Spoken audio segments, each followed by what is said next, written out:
बिस्मिल्लाहिर्रहमानिर्रहीम। अस्सलाम वालेकुम नाज़रीन, आपको एक दफ़ा फिर अपने इस यूट्यूब चैनल पर खुशामदीद कहता हूँ। नाज़रीन, गुज़श्ता दिन जो है वो कल जो दिन गुज़रा है उसमें मरियम सफ़दर, उसके महरुन्निसा फ़ातिमा और महानूर फ़ातिमा, ये जो और बेटा उनका जो है जुनैद सफ़दर, ये उम्रे से रवाना हो गए हैं पाकिस्तान से। और नवाज़ शरीफ साहब जो हैं वो रवाना हो चुके हैं लंदन से। अब उनके एक तो उन्होंने उम्रा की अदायगी करनी है, दूसरा जज से हमने पहले खबर ब्रेक की थी कि उन्होंने शाही मेहमान भी होंगे, मोहम्मद बिन MBS की तरफ से वो स्पेशल बुलवाए गए हैं ये डेड लॉक जो है वो ख़त्म करने के लिए। और जाहिर है कि उसके बाद शहबाज शरीफ साहब की भी एक मुलाकात उनके साथ तय है, उसके बाद इमरान खान साहब की भी एक मुलाकात तय है। ताकि ज़ाहिर है आपको पता है कि जब आपको दोस्त ममालिक जो हैं वो ज़ाहिर है आप जब मुश्किल वक़्त में होते हैं तो वही आपकी हेल्प करते हैं। और फिर इस तरह का दोस्त ममालिक जिसने कि आप $2-3 अरब डॉलर दिए हों, आपके पास रखवाए हों, तो उसको भी पता होता है कि यार जब तक स्टेबिलिटी नहीं आएगी, जब तक पॉलिटिकल इश्यूज़ सॉल्व नहीं होंगे, तब तक हमारे जो डेबिट है जो हमने उनकी तरफ करवाया हुआ है वो भी वापस नहीं आएगा, कर्ज़ा वापस नहीं आएगा।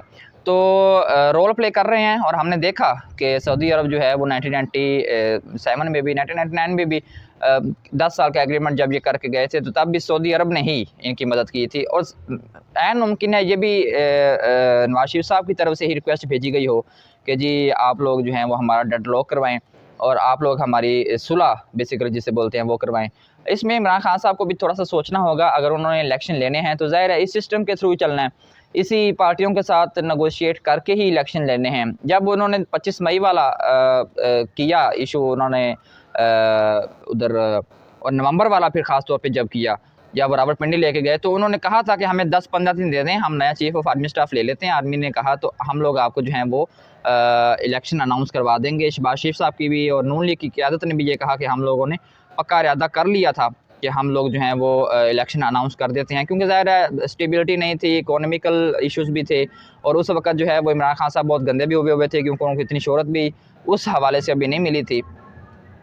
लेकिन खैर वो एक मकबूलियत का लेवल अचीव कर चुके थे, क्योंकि 9 अप्रैल को जब आप लोगों ने शब खून मारा तो उस वक्त 10 अप्रैल को जो आवाम निकली उस वक्त इमरान खान प्रो लेवल पे चला गया था।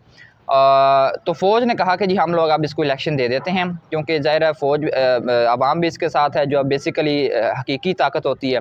और नवाज शरीफ साहब भी और शहबाज शरीफ साहब नून लीग की जो सीनियर क़यादत है वो भी यही चाह रहे थे। तो उन्होंने फ़ोन किया शाह महमूद कुरैशी को, हमने एक वीडियोस देखी प्रेस कॉन्फ्रेंस के अंदर। तो उन्होंने कहा कि जी हम लोग खान साहब से वो आपसे बात करना चाहते हैं। तो खान ने कहा कि जी ये आप काट दो, बस रहने दो, अब हम जो है वो धरना ही देंगे।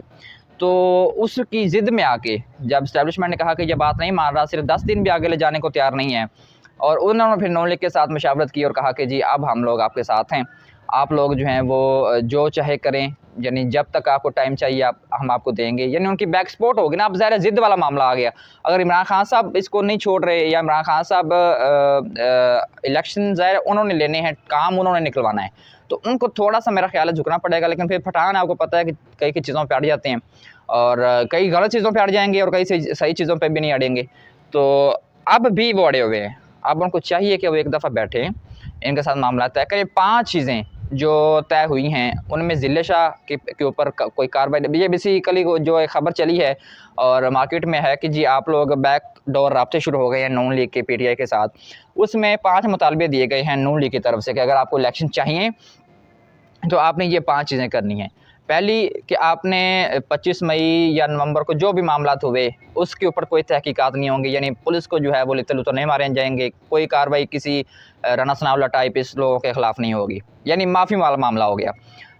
दूसरा, ज़िले शाह के कत्ल के ऊपर कोई भी तहकीकात नहीं होंगी, कोई मामला नहीं होगा उसके ऊपर। खान साहब देखें बार बार कहते हैं कि ज़िले शाह को मैं कभी नहीं भूलूंगा, ज़िले शाह ने जो है वो मेरे लिए जान दे दी, मलंग आदमी था, दरवेश आदमी था, यानी हर अपनी दुआ में हर खिताब में तकरीबन ज़िले शाह का नाम लेते हैं। थर्ड वन, अरशद शरीफ के ऊपर जो है वो जो तहकीकात हैं वो रोक दी जाएंगी, वो नहीं होंगी।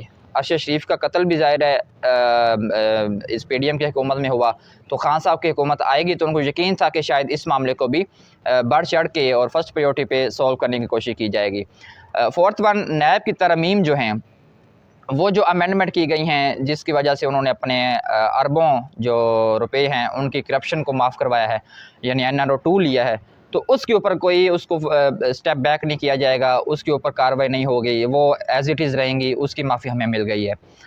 फिफ्थ वन जो अदलिया का बिल है, जो अदलिया के बिल के लेके जो बहस चल रही है अभी पिछले कुछ दिनों से, जो अदलिया के ऊपर कदम लगाने की कोशिश की जा रही है, जो बिल मंजूर किया जा रहा है उसको स्टेप बैक नहीं किया जाएगा। वो तो अभी ज़ाहिर प्रोसेस के अमल में है, प्रेसिडेंट के पास गया, उन्होंने साइन नहीं किए, वापस कौमी असम्बली में आ गया, यहाँ से दोबारा पास होगा, फिर सेनेट से पास होगा, फिर आगे चला जाएगा। और ज़ाहिर है आपको पता है कि जब इस तरह की कार्रवाई होती है तो फिर बड़े लोग इसमें इन्वॉल्व नहीं होते। कहाँ हैं शहबाज शरीफ के सिग्नेचर, कहाँ हैं ख्वाजा आसिफ के, तनवीर के, या जो बड़े बड़े लोग जो ज़्यादा बोलते हैं। ये सिर्फ बैक बेंचर्स को इस्तेमाल किया गया है कि एक ड्रावा देने के लिए, एक नाहल होम भी तो वहीं हो, तो इनके ऊपर भी कार्रवाई लग सकती है नाहल की। तो मज़ीद इस इन्फॉर्मेटिव जाने के लिए हमारे चैनल को सब्सक्राइब करें, बेल के आइकन क्लास में क्लिक करें ताकि इन्फॉर्मेटिव आपको बर वक्त मिल सकें। शुक्रिया।